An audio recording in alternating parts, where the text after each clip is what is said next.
àmọ́ tún kú bí ojú ọjọ́ ṣe rí níbi yòówù kẹ̀tì láǹfààní látún ti máa darapọ̀ máa wà lórí ìkànnì Àrólé bàbá 1010 TV2 níbi tá a ti ń ṣe bẹ́ẹ̀ gbálégbóde ẹsẹ̀ kúkú wọ̀nà tó jìn láti múròyìn wá lálàjá ọbalẹ̀ bí nǹkan bá ṣe lọ káàkiri orígun mẹ́rẹ̀ẹ̀rin àgbáláyé ebójú tẹ fún wọ̀wọ́ ojú òun ò ní fọ́ ètí tẹ̀sí fi ń gbọ́ wa ètí náà kò ní di láṣẹ lọ́wọ́ Elédùmarè ìròyìn fún tàsíkò yìí làyànfẹ́ tó ṣe bẹ́ẹ̀ tó gbálégbóde tó tún mú wá bí ìṣe mi kókó oníròyìn ó mọ̀ pọ̀ jaburata ẹjẹ́ mọ́ sísọ lójú rẹ̀ lẹ́yọ kọ̀ọ̀kan báyìí. Àwọn orí adé ìpínlẹ̀ Anambra náà fi oyè dá ààrẹ Bọ́lá Ahmed Tinubu lọ́lá wọ́n pè ní akọni láti ilẹ̀ bòmíràn. Wá ojútùú sí ìṣòro inú ẹgbẹ́ òṣèlú Labour Party ṣáájú kí o tó máa jìjàdùn ipò ààrẹ. Akpabio ló sọ̀kò ọ̀rọ̀ sí Peter Obi bẹ́ẹ̀. Ṣe rí ọ̀pọ̀lọpọ̀ àwọn Fúlàní tó ń ṣekú pa àwọn ènìyàn ní ìpínlẹ̀ Benue àti Plateau wọn kì í ṣe ọmọ orílẹ̀-èdè Nàìjíríà o àtọ̀húnrìnwá ni wọ́n iléeṣẹ́ ẹ̀ṣọ́ aláàbò orílẹ̀-èdè yìí wọn ló mọ̀ fi òun náà tán fi léde. Àwọn ọlọ́pàá ilẹ̀ yìí ti dóòlà ẹ̀mí ènìyàn kan kúrò lọ́wọ́ àwọn ajínigbé nígbà táwọn ajínigbé ọ̀hún náà ṣekú pa ẹlòmíì ní ìpínlẹ̀ Kaduna. Ìpínlẹ̀ Kaduna náà ni mo sì wà bákan náà o ènìyàn 4 pẹ̀lú ọmọ ìkókó ni àwọn agbébọn tó ti jí gbé wọ inú igbó sálọ báyìí ní ìpínlẹ̀ ọ̀hún. Bẹ́ẹ̀ ni ti ìpínlẹ̀ Zamfara k'Elédùmarè kó máa ṣàánú ẹni ni o àwọn agbébọn tó ṣekú pa ọ̀gọ̀rọ̀ ènìyàn ní ìpínlẹ̀ ọ̀hún. Zamfara náà ni mo sì wà àwọn báńdíìtì náà ṣe ìkọlù sí ilé àwọn àgbẹ̀ wọ́n dáná sun ọ̀gọ̀rọ̀ oúnjẹ nínú ilé ọ̀hún àti ẹrú àtẹran àwọn ènìyàn náà. Ìròyìn náà rèé lẹ́kùnrẹ́rẹ́. Àwọn orí adé gbogbo ní ìpínlẹ̀ Anambra náà fòye dá ààrẹ Bọ́lá Ahmed Tinubu lọ́lá wọ́n pè ní akọni láti ilẹ̀ ibòmíràn lónìí tààrẹ Bọ́lá Ahmed Tinubu ṣàbẹ̀wò sí ìpínlẹ̀ Anambra láti sísọ lójú àwọn iṣẹ́ àkànṣe èyí tí gómìnà ìpínlẹ̀ ọ̀hún Chukwuma Soludo èyí tó ṣe bẹ́ẹ̀ tó ṣe ìfilọ́lẹ̀ rẹ̀ níṣe ni ọ̀gọ̀rọ̀ àwọn ènìyàn náà túyáyá jáde síta láti pàdé ààrẹ Bọ́lá Ahmed Tinubu ní pápákọ̀ òfurufú Chinua Achebe tí ń bẹ ní olúlu ìpínlẹ̀ Anambra náà nínú àlàyé tí wọ́n wá ń ṣe báyìí pẹ̀lú bí ìròyìn bó ṣe tẹ̀ wá lọ́wọ́ níṣe ni àwọn orí adé gbogbo ní ìpínlẹ̀ Anambra láti ọ̀dọ̀ ẹni tó jẹ́ alága fáwọn ìgbìmọ̀ orí adé ní ìpínlẹ̀ ọ̀hún Igwe Chidumbe Iweka ti Obosi ní ìpínlẹ̀ ọ̀hún èyí tó ṣe bẹ́ẹ̀ tó kéde oyè tí wọ́n fi ààrẹ Bọ́lá Ahmed Tinubu náà fi dá lọ́lá tó pè ní Dike Simba of Anambra Land èyí tó túmọ̀ sí èdè òyìnbó hero from another land lédè Yorùbá ní túmọ̀ sí akọni láti ilẹ̀ ibòmíì ní ìpínlẹ̀ Anambra gẹ́gẹ́ bí wọ́n ṣe ṣe ní àlàyé pé lónìí táàrẹ Bọ́lá Ahmed Tinubu ṣe àbẹ̀wò ọ̀hún olóṣè bẹ́ẹ̀ sísọ lójú iṣẹ́ àkànṣe èyí tí gómìnà ọ̀hún tó ṣe níbi tá a ti rí First Government House ilé ìjọba àkọ́kọ́ ní ìpínlẹ̀ Anambra èyí tí wọ́n ṣẹ̀ṣẹ̀ ṣe bẹ́ẹ̀ sísọ lójú rẹ̀ lẹ́yìn 30 ọdún sẹ́yìn láti dá ìpínlẹ̀ ọ̀hún sílẹ̀ àtàwọn iṣẹ́ àkànṣe oríranran èyí tí gómìnà ìpínlẹ̀ ọ̀hún tó ṣe bẹ́ẹ̀ ṣe ní àṣeyọrí bẹ́ẹ̀ ni ààrẹ Bọ́lá Ahmed Tinubu ló lu gómìnà náà tó lù ú lọ́gọ̀ ẹnu wípé káre ọmọ ọ̀dọ̀ rere ó sì kú iṣẹ́ takuntakun irú yíyan báyìí òun là ń wá nínú ètò ìṣèjọba orílẹ̀-èdè Nàìjíríà tẹ́ ń wá ojútùú sí ìṣòro tẹ́ sì ń fi ìrètí síbi táwọn ènìyàn tẹ́ ti sọ ìrètí nù ní gbogbo ọ̀rọ̀ táàrẹ Bọ́lá Ahmed Tinubu tó fi ṣe bẹ́ẹ̀ ní gómìnà ìpínlẹ̀ Anambra lórí iṣẹ́ ribiribi rẹ̀ èyí tó ń ṣe fídíò tiẹ̀ ń bẹ̀ ń bì ẹja mú wá lẹ́lẹ́kùnrẹ́rẹ́.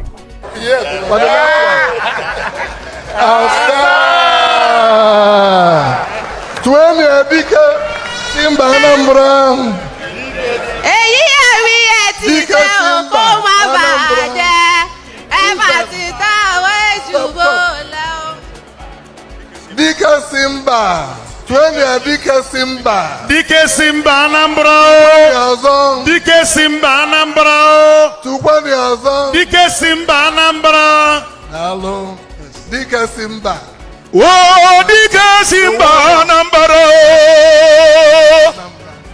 Oh, Dike Simba Anambra jagabanu nke Nigeria niile. Oh, Dike Simba analudogo uno. Tuanie Dike Simba o. Ẹ ti jẹ́ èyí àwí ẹ ti jẹ́ òkú. ojútùú sí ìṣòro inú ẹgbẹ́ òṣèlú Labour Party ṣáájú kí o tó máa jìjàdùn ipò ààrẹ o. Akpabio ló sọ̀rọ̀ sí Peter Obi bẹ́ẹ̀ lẹ́yìn tí ẹni tó jẹ́ olùdíje sí ipò ààrẹ nínú ẹgbẹ́ òṣèlú Labour Party lọ́dún 2023 Peter Obi tó ṣe bẹ́ẹ̀ sọ̀rọ̀ ní àsìkò tí wọ́n ní ìdánilẹ́kọ̀ọ́ àti ọ̀rọ̀ níbi ètò ìrántí olóògbé olóyè Edwin Clark l'Àbújá. Ibẹ̀ ni Peter Obi ló ti ṣe ní àlàyé pé àfàìmọ̀ kí iṣẹ́ olóògbé Edwin Clark kó náà má já sí pàbó torí wípé gbogbo àwọn akọni orílẹ̀-èdè Nàìjíríà ò ní iṣẹ́ wọn ló ti ń ṣe bẹ́ẹ̀ tó ti ń já sí pàbó gẹ́gẹ́ bí àṣìṣe sọ wípé kí àwọn hero wa kí gbogbo làálàá kòkò wọn kó má ṣe bẹ́ẹ̀ já sásán kó má wà ní ìvẹ́ẹ̀nì níṣe ni Peter Obi ló ṣe àlàyé pé ọ̀pọ̀lọpọ̀ wọn ò ní wàhálà wọn ti ń já sásán lórílẹ̀-èdè Nàìjíríà látàrí ìjọba tí ń bẹ ní òde báyìí ó ní ó ya òun lẹ́nu nígbà tí Goodluck Jonathan tó jẹ́ ààrẹ tẹ́lẹ̀ lórílẹ̀‐èdè Nàìjíríà tó wà lórí àléfà táwọn ènìyàn tó sì ń ra epo bẹntiró ní 87 naira àti àpò ìrẹsì tó sì wà ní owó pọ́kú lásìkò ọ̀hún táwọn ènìyàn sì túyàyà tó tún túyàyà jáde síta láti ṣe ìwọ́de ìfẹ́ náà wípé ìṣèjọba Jonathan kò tẹ́ àwọn lọ́rùn pé àwọn ò yọnu sí i níṣe ni ó yẹ òun lẹ́nu báyìí o báwọn ènìyàn náà ò lè jáde síta mọ́ báyìí láti ṣe ìfẹ́ hàn nígbà tí epo bẹntiró tó ti di gọbọi tí àpò ìrẹsì kan lọ́jà tó sì ti tó owó tí a fi ń fẹ́ ni lọ sí ilé ọkọ lásìkò yìí ó wá ń bẹ̀rẹ̀ lọ́wọ́ wọn pé ẹ dákun ẹ dábọ̀ gbogbo àwọn ènìyàn tí wọ́n ń ṣe ìwọ́de lásìkò ọ̀hún ṣé gbogbo wọn náà ti kú ni àbí wọn ò sí ní orílẹ̀-èdè Nàìjíríà mọ́ ká tó ṣe ìwọ́de ìfẹ́núhàn ètò túmọ̀ sí wípé gbogbo iṣẹ́ takuntakun làálàákòókò táwọn akọni ilẹ̀ yìí tí wọ́n ti ṣe òun ló ti ṣe bẹ́ẹ̀ tó ti já sásán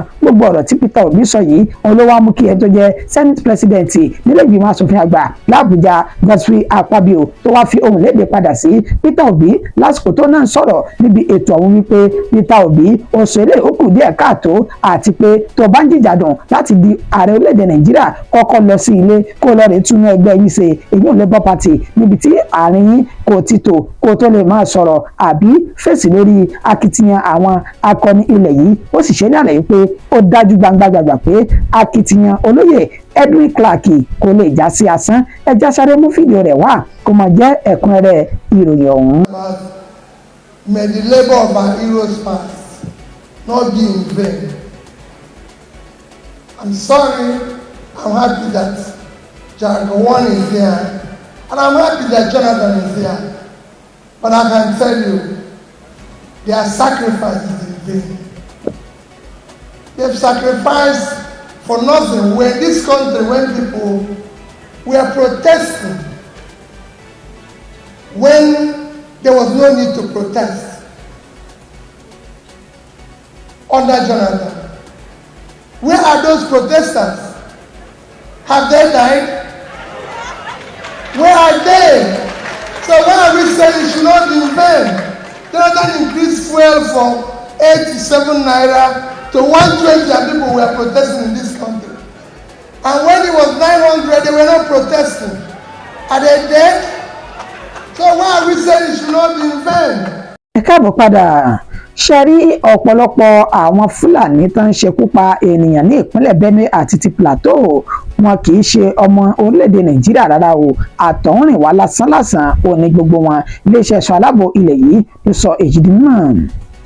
Alukoro fún àjọ ẹ̀ṣọ́ aláàbò orílẹ̀-èdè Nàìjíríà Marcus Kangiye onímọ̀ ṣe àlàyé ọ̀rọ̀ lásìkò tí wọ́n ní ìjókòó pẹ̀lú àwọn mínísítà tó kù ní Àbújá ibi tó ti ṣe ní àlàyé wípé ṣe rí ọ̀pọ̀lọpọ̀ àwọn Fúlàní darandaran tó ń ṣe ìkọlù sáwọn ènìyàn ní ìpínlẹ̀ Benue àti ìpínlẹ̀ Plateau kì í ṣe orílẹ̀-èdè Nàìjíríà ó ní àwọn ènìyàn ohun ti wá nígbà tí ó máa ṣe àlàyé ọ̀rọ̀ ó ní ẹja ti bilẹ̀bẹ̀ káfí mọ́lẹ̀lẹ̀jẹ̀ tẹ́ bá ń wo àwọn ènìyàn náà lójúlójú ẹ rí wípé ìrísí wọn ó yàtọ̀ sáwà tá a jọ wà ní orílẹ̀-èdè Nàìjíríà ó ní kódà irun tí ń bẹ lórí wọn gan ó yàtọ̀ sí ti àwọn ọmọ orílẹ̀-èdè Nàìjíríà ó ní ó fojú hàn dáadáa pé irun wa ó yàtọ̀ sí ti àwọn ẹlòmíì nígbà tí ó parí àlàyé rẹ̀ ó ní èdè ẹnu wọn ó sì yàtọ̀ sí ti tiwa lórílẹ̀-èdè Nàìjíríà ó ní torí pé àwọn tí wọ́n súnmọ́ wọn wọ́n ṣe àlàyé pẹ̀lú èdè tí wọ́n ń sọ lẹ́nu ó fi àpẹẹrẹ lélẹ̀ pé lóòótọ́ tí a bá ń sọ Haúsá láàrin ara wa ó ní kò sẹ́ni tí ó ṣàìmọ̀ pé Haúsá tí èèyàn bá ń sọ láti láti ìpínlẹ̀ Kaduna ó yàtọ̀ sí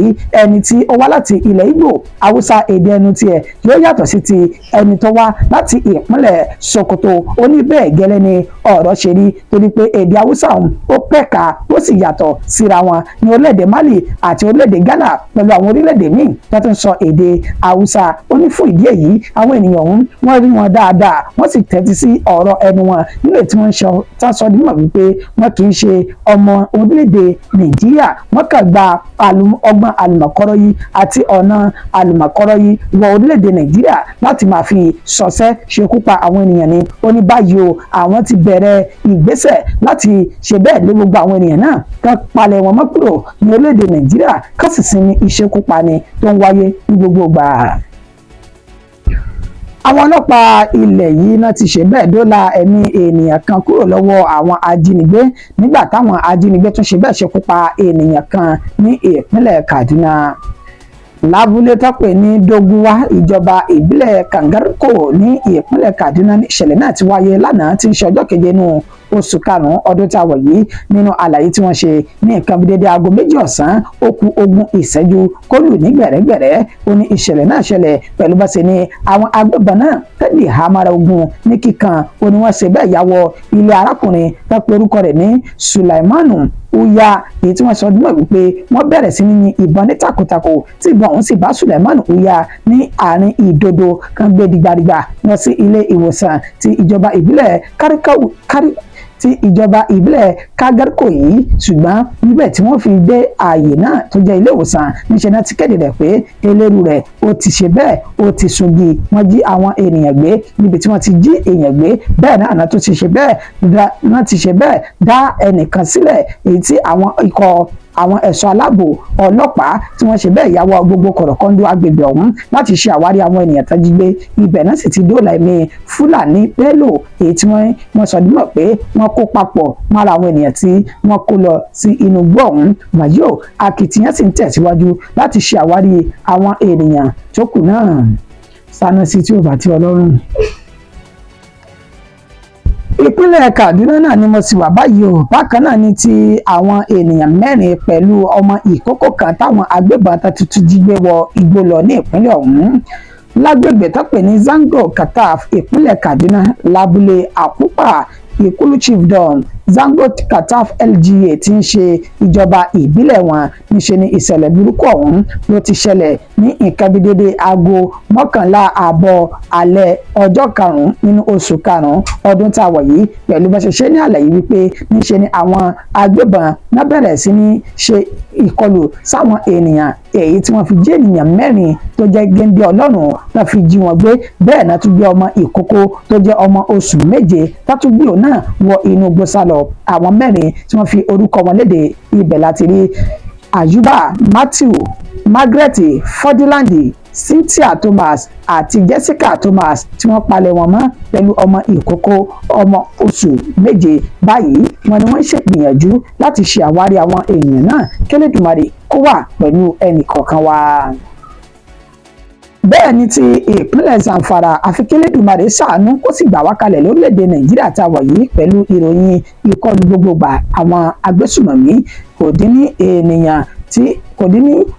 dín ní ọ̀gọ̀rọ̀ ènìyàn tí àwọn oníṣẹ́ láabi náà tí wọ́n ti ṣe ikú pa ní ìpínlẹ̀ Zamfara báyìí ènìyàn tí wọn kò tí ì mọ òǹkà wọn ní àwọn oníṣẹ́ láabi kan náà ti ṣe bẹ́ẹ̀ tó ti ṣekú pa láwọn agbébọn lábúlé tó pè ní Ayinda Machiji ìjọba ìbílẹ̀ Gúsàwù ní ìpínlẹ̀ Zamfara gẹ́gẹ́ bí wọ́n ṣe fi ìròyìn náà léde ọ̀gọ̀rọ̀ ènìyàn ló bá ìṣẹ̀lẹ̀ náà lọ nígbà tí èèyàn kan tó tún fi ara gbọgbẹ́ ju bí ó ṣe yẹ àti bó ṣe tọ́ lọ lára àwọn ènìyàn tí wọ́n ṣe ikú pa lóní ti ẹ̀ṣọ́ aláàbò èyí tí ó jẹ́ ti agbègbè ìpínlẹ̀ Zamfara tẹ̀ ń wo fọ́nrán rẹ̀ lójú móhùnmáwòrán yìí wàyó gbogbo àwọn ènìyàn tó ṣe ikú pa náà wọ́n ní wọ́n ti ṣe bẹ́ẹ̀ sí wọn ní ìlànà ti ẹ̀sìn oníkúlùkù wọn ní ìpínlẹ̀ Zamfara. Kò tán síbẹ̀ o Zamfara náà ní ìfìmọ̀ṣẹ́nu mi ní bíbẹ̀ síbí fún ti ìròyìn tàsìkò yìí k'Ẹlẹ́dùmarè kó ṣàánú ẹni ni níṣe ni àwọn báńdíìtì ọ̀hún tó ṣe ìkọlù sí ilé àwọn àgbẹ̀ wọ́n dáná sun èrè oko àti ẹrú àtẹrù tó fi mọ́ ẹran wọn ní inú ilé wọn náà. abilétọ́ pè ní Dayawu ìjọba ìbílẹ̀ Kaura Namoda ní ìpínlẹ̀ Zamfara olèlé tó ti wáyé mọ́júmọ́ èní tí ń ṣe ọjọ́ keje oṣù tá a wà nínú rẹ̀ yìí wọ́n fi ìdí ìṣẹ̀lẹ̀ náà wọ́n fi múlẹ̀ wípé àwọn báńdíìtì wọ́n dé àmọ́ra ogun tó sì ya wọ abúlé náà níbi tó ti yin ìbọn ní lákọlákọ ibẹ̀ náà ti sọná sí ibi táwọn àgbẹ̀ náà tán kó èrè oko wọn sí níbi tó ti sọ níwọ̀n wípé sóyà àgbàdo àti wíìtì lórí ìrànràn ó ní wọ́n kó sínú ilé ọ̀hún tó tún fi mọ́ àwọn ẹran ìso wọn tó wà lórí ìso gbogbo ẹ̀ ni wọ́n ṣe bẹ́ẹ̀ tán dáná sun èyí tó ń túmọ̀ sí wípé wọ́n fẹ́ fi ìyàn wọ́n fẹ́ fi já àwọn ènìyàn ọ̀hún láti má lè jẹ́ kí wọ́n rí oúnjẹ jẹ lásìkò tí ó yẹ kí wọ́n rí pẹ̀lú bó ṣe jẹ́ pé gbogbo èrè oko táwọn àgbẹ̀ náà ti tọ́jú pamọ́ ó ní àwọn oníṣẹ́ láabi ọ̀hún náà jùná sí tán sì jó gbogbo ẹ̀ kanlẹ̀ gbogbo. Pẹ̀lú gbogbo àlàyé tá a ti mú wá nínú ìròyìn yìí kò sọ méjì náà tá a fi ṣe bẹ́ẹ̀ ṣe àkójọpọ̀ ìròyìn ká lè máa mọ ní ti ń lọ lórílẹ̀‐èdè Nàìjíríà ká bàa lè pa kìtìmọ́lẹ̀ ká sì lè dé ṣòkòtò wa dáadáa wípé ilẹ̀ Yorùbá tá a wà ní tá a jìyà dùn rẹ̀ yìí ò ní túláàsì fún wa láti gbà á kó ní dùnmáre kó sì fún wa ṣe ní ayọ̀ àti àlàáfíà èyí tó ń túmọ̀ sí wípé mega rally tó jẹ́ ti Yorùbá Nation tó ń bọ̀ lọ́kànkán yìí nínú oṣù táwa yìí ẹ jẹ́ ká ládì sọ́kàn wípé gbogbo wa àjọ túyàyà jáde síta láti gba ilẹ̀ káàrọ̀ òjìrè tí ń ṣe ilẹ̀ bàbá wa Elédùmarè yóò fún wa ṣe ìròyìn náà kò ní jù báyìí lọ fún ti àsìkò yìí kí n máa ṣẹnu mi ní dédé ìsíbí oníyàn iṣẹ́ ọlọ́bẹ̀ iṣẹ́ ẹ̀ǹtẹ̀ bàbí jẹ́ ẹ̀kú àìbínú títí dìgbà tá a tún máa padà pàdé oorun ayọ̀ ńlájọsùn ó dàárọ̀ o.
Representative of the traditional ruler Ezozo of Oka. You know the Ezozo gave you the title of Medife in 2005. Welcome,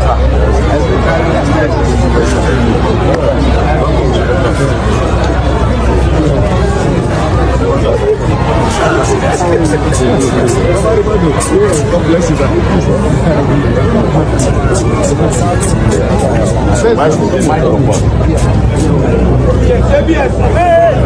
Where's the microphone?